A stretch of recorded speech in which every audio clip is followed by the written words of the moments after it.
हनुमान जी का उदाहरण एक सच्चे भक्त के रूप में, सच्चे सेवक के रूप में की जाती है। और चिराग जी ने वो साबित करके दिखाया है कि वो नरेंद्र मोदी जी के हनुमान हैं। मुकेश सहनी जी के कहने से कुछ नहीं होता, बात बनाकर ही लोगों का ये मनोरंजन कर रहे हैं दरअसल बिहार में, लेकिन जनता समझ चुकी है। तो मैं उनसे पूछना चाहती हूँ कि आपने टेंट लगाते लगाते कितना आपको कमाई का जरिया कम हो गया था जो आप राजनीति में आ गए। नरेंद्र मोदी जी के रहते इस देश से कोई महिलाओं का, वंचितों का कोई आरक्षण खत्म नहीं कर सकता, ये यहाँ की जनता जानती है। पूरे देश में हम लोग जितनी सीटें हमने महिलाओं को दिए हैं वो लगभग 70 हैं। तो मैं दूसरी पार्टियों से पूछना चाहती हूँ कि आपने कितने महिलाओं को मौके दिए। और जनता यह भी जानती है कि काका कालेलकर की रिपोर्ट को और मंडल आयोग की रिपोर्ट को किसने दबा कर रखा। केंद्रीय जो हमारे विद्यालय हैं, संस्थान, उसमें दाखिला में जो पिछड़ों को जो 27% आरक्षण का लाभ किसी ने दिया है तो वो भारतीय जनता पार्टी की सरकार ने दिया है।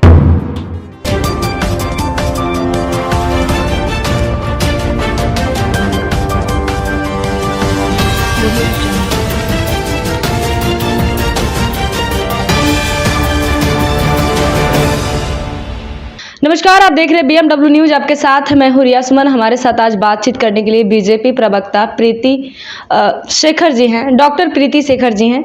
प्रीति जी, जिस तरीके से अभी बयानबाजी का सिलसिला बिहार में जारी है, उसी पे आज नरेंद्र मोदी पे भी बार बार टिप्पणी किया जा रहा है कि जो आरक्षण खत्म कर सकते हैं वो कैसा देश के प्रधानमंत्री। देखिए, ये लोग सिर्फ बातें ही कर सकते हैं, क्योंकि इन्हें जब मौका मिला था तो ये काम नहीं करके दिखा पाए। तो अब बात, मतलब कहते हैं ना, मतलब बात बनाकर ही लोगों का ये मनोरंजन कर रहे हैं दरअसल बिहार में, लेकिन जनता समझ चुकी है। और जनता यह जानती है कि भारतीय जनता पार्टी के रहते, नरेंद्र मोदी जी के रहते इस देश से कोई गरीबों का, अनुसूचित जातियों का, जनजातियों का, अति पिछड़ा वर्ग का, महिलाओं का, वंचितों का कोई आरक्षण खत्म नहीं कर सकता, ये यहाँ की जनता जानती है। और जनता यह भी जानती है कि काका कालेलकर की रिपोर्ट को और मंडल आयोग की रिपोर्ट को किसने दबा कर रखा था, जनता यह भी जानती है। और जनता यह भी जानती है कि आज 27% पिछड़ों को आरक्षण जो केंद्रीय जो हमारे विद्यालय हैं, संस्थान, उसमें दाखिला में जो पिछड़ों को जो 27% आरक्षण का लाभ किसी ने दिया है तो वो भारतीय जनता पार्टी की सरकार ने दिया है। इसलिए जनता बहुत अच्छे से समझती है, तेजस्वी जी के आरोप लगाने से उनके आरोप सही नहीं हो जाएंगे। और जो यथार्थ में जो हो चुका है, जो कल्याणकारी योजनाएं जो एनडीए सरकार में नरेंद्र मोदी जी के नेतृत्व में सभी वर्गों के लिए चलाई जा रही हैं, उससे लोग खुश हैं और बड़ी संख्या में अपना मतदान एनडीए के पक्ष में कर रहे हैं। इसलिए वोट के चोट से जनता बताएगी, उनको सबक सिखाएगी।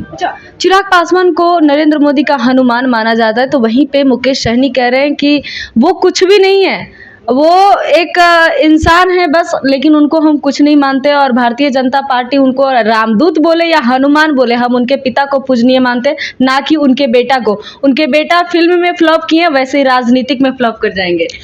देखिए, मुकेश सहनी जी बहुत ही मतलब बड़बोलापन दिखाते हैं।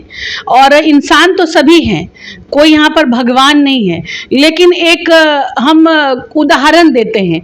और हनुमान जी का उदाहरण एक सच्चे भक्त के रूप में, सच्चे सेवक के रूप में की जाती है। और चिराग जी ने वो साबित करके दिखाया है कि वो नरेंद्र मोदी जी के हनुमान हैं। उनके कहने से, मुकेश सहनी जी के कहने से कुछ नहीं होता। वो जो फिल्मों में फ्लॉप करने का होकर राजनीति में आने का आरोप जो चिराग जी पर लगा रहे हैं, तो मैं उनसे पूछना चाहती हूँ कि आपने टेंट लगाते लगाते कितना आपको कमाई का जरिया कम हो गया था जो आप राजनीति में आ गए। तो इसलिए पहले अपने गिरेबा में झांक कर देख लें, फिर किसी के बारे में आरोप लगाएं। मेरा यही कहना है। राजद से 3 महिला जो है सांसद के रूप में जानी जा रही हैं। अभी 3 हैं, सीमा है, रोनी आचार्य है, फिर अभी आपकी मीसा भारती आ गई। लेकिन भारतीय जनता पार्टी से काहे कहीं महिला का चेहरा नजर नहीं आ रहा सांसद के लिए। देखिए, भारतीय जनता पार्टी पूरे देश में, एनडीए हमारा जो गठबंधन है उसमें हम लोग चुनाव लड़ रहे हैं। और भारतीय जनता पार्टी की बात करें तो इसमें हमारे बिहार से ही पहले डॉक्टर धर्मशीला गुप्ता जी सांसद बनी, राज्यसभा सांसद, और दूसरी हमारी बहन अनामिका जी भी विधान परिषद की सदस्य निर्वाचित हुई हैं। और उसके अलावा पूरे देश में हम लोग जितनी सीटें हमने महिलाओं को दिए हैं वो लगभग 70 हैं। तो मैं दूसरी पार्टियों से पूछना चाहती हूँ कि आपने कितने महिलाओं को मौके दिए। इसलिए कहने से कुछ नहीं होता। और हम सिर्फ बिहार में चुनाव नहीं लड़ रहे हैं, हम पूरे देश में का चुनाव लड़ रहे हैं। यह लोकसभा का चुनाव है, इसलिए आकलन पूरे लोकसभा का होना चाहिए, न कि सिर्फ बिहार का। चलिए, हमारे साथ बातचीत कर रहे थे डॉक्टर प्रीति शेखर जी, जो साफ तौर पे करें कि जिस तरीके से मुकेश सहनी का बयान हो या तेजस्वी प्रसाद यादव का बयान हो, सभी का बयान बेफालतू है, बेबाक है। फिलहाल तमाम खबरों के साथ बने रहे हमारे साथ। नमस्कार। तमसो मां ज्योतिर्गमय गुरुकुल शिक्षा मंदिर संस्थान के साथ बनाए अपना भविष्य। रेगुलर और प्रोफेशनल कोर्सेज, सेकेंडरी और senior secondary courses, law, teachers training courses, pharmacy and nursing के साथ पैरामेडिकल में डायरेक्ट एडमिशन पाए। वेबसाइट विजिट करें या दिए गए नंबर पर कॉल करें। हमारा पता है गुरुकुल शिक्षा मंदिर संस्थान, कल्याण चौक, DS कॉलेज रोड, कटिहार।